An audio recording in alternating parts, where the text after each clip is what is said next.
Good morning, good afternoon, good evening. It's been a little while since I've done one of these messages. A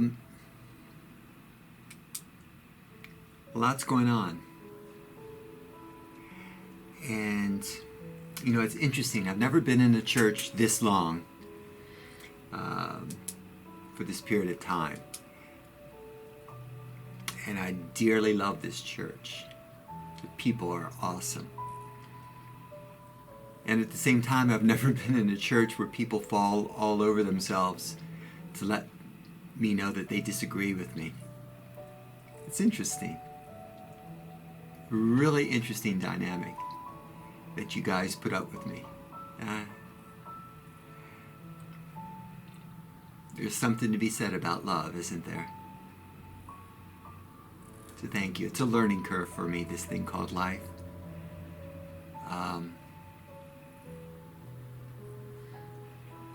So I guess we just keep moving forward.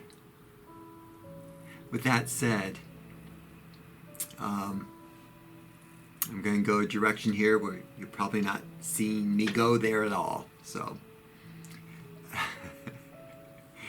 there is no doubt that Christopher Columbus, that his voyages had an undeniable historical impact, sparking the great age of Atlantic exploration and trade and eventual colonization by Europeans. But not everything you learned about Christopher Columbus was true, okay? Columbus wasn't the first to discover the New World, by a long shot. I mean, people have been living here literally, not for centuries, but for millennium, for thousands of years before Columbus came. I mean, even just the Vikings. Leif Erikson came 500 years before Christopher Columbus. During his voyages, through the Caribbean islands and Central and South American coasts, Columbus came upon indigenous people that he labeled as Indians. Columbus and his men enslaved many of these native people and treated them with extreme violence and brutality. That is historical truth. Throughout his years in the Americas, Columbus forced natives to work for the sake of profits. Later, he sent thousands of Indians, quote unquote, to Spain to be sold, and many of them died during the journey. The natives who weren't sold into slavery were forced to work for gold in mines and work on plantations. While he was governor in what is now the Dominican Republic, Columbus killed many natives in response to their revolts. To prevent further rebellion, he would have the dead bodies paraded through the streets. Columbus brought new diseases to the land. The indigenous societies of the Americas were decimated by exposure to old world diseases. And the indigenous people crumbled under the weight of these epidemics, these pandemics.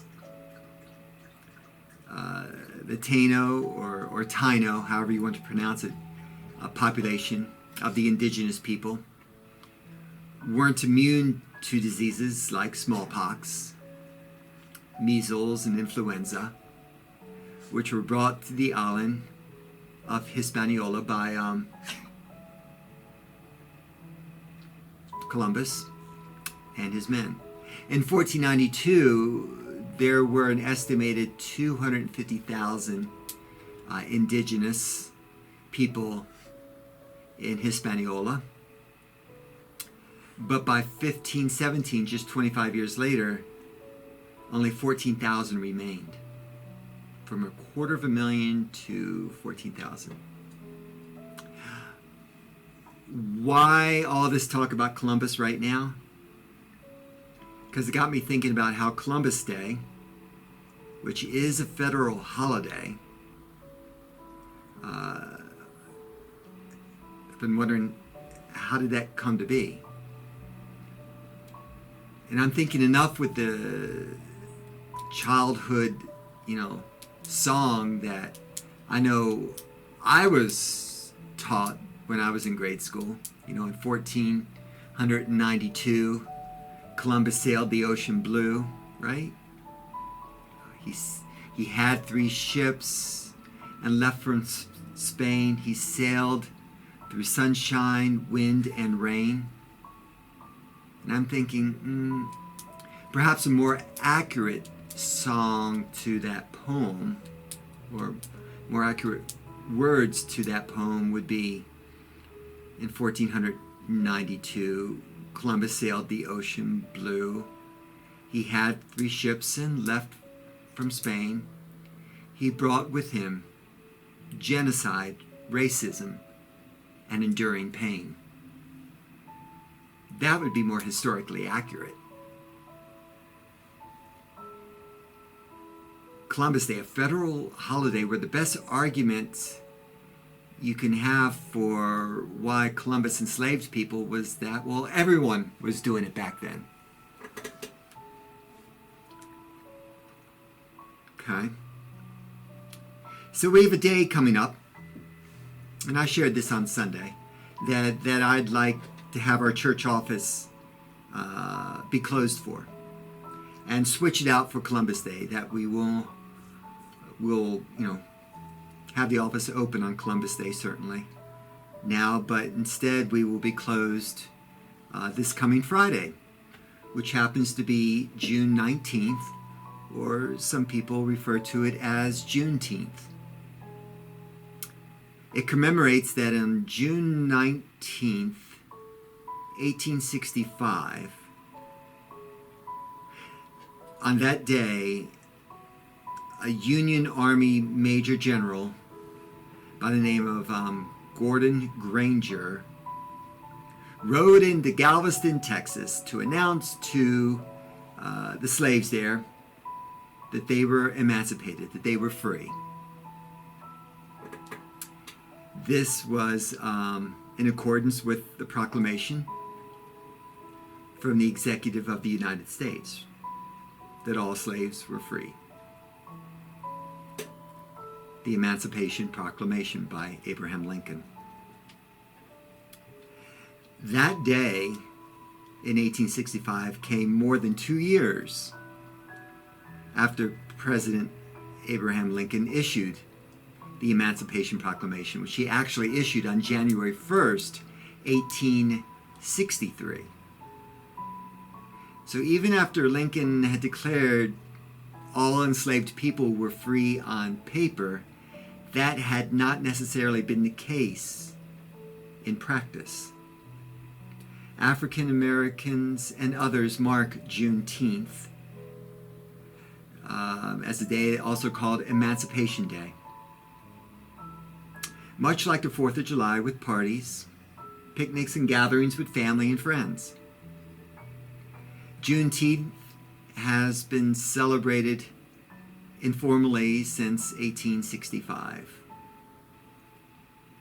But Texas actually became the first state, curiously enough, to make it a state holiday in 1980. Good for them.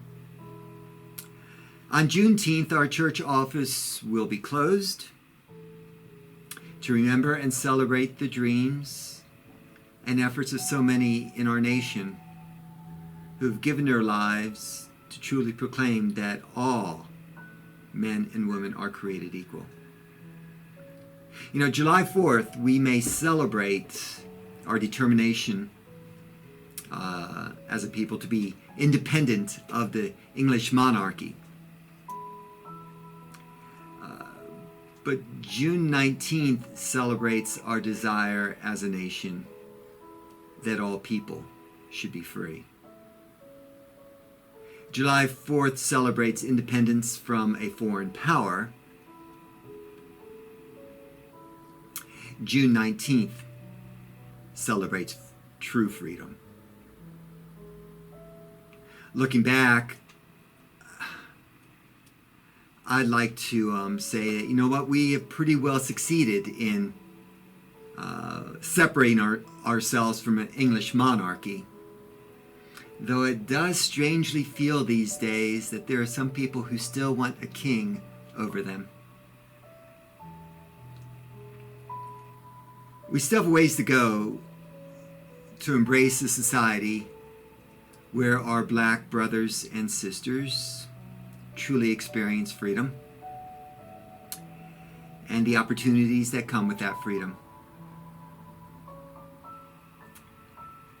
If you're not on the same page with me on that, I encourage you to sit down and just listen to their stories.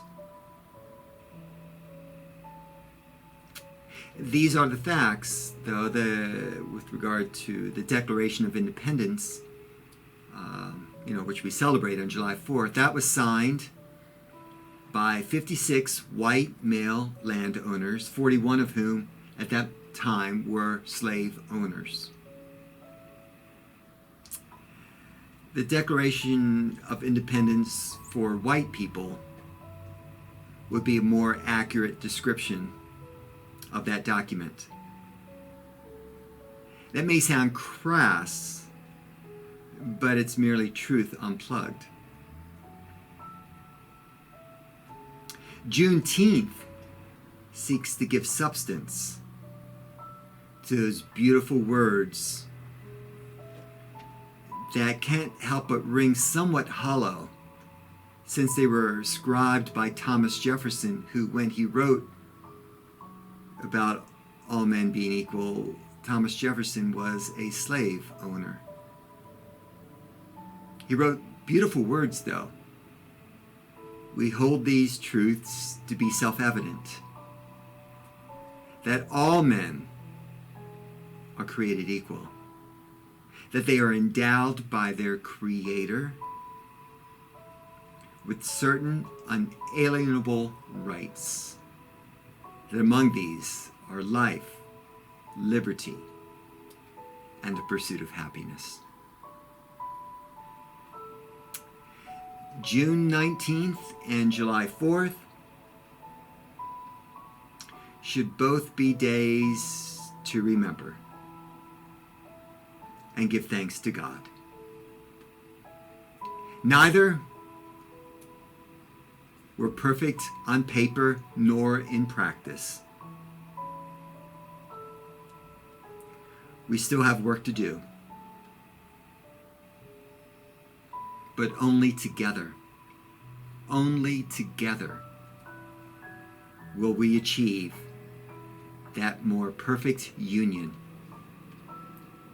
that I believe we all truly long for. And I do believe it is what Christ calls us to. God bless you guys. You take care of yourselves, okay? Be good. Be kind. And remember, everyone has a story to share. God bless.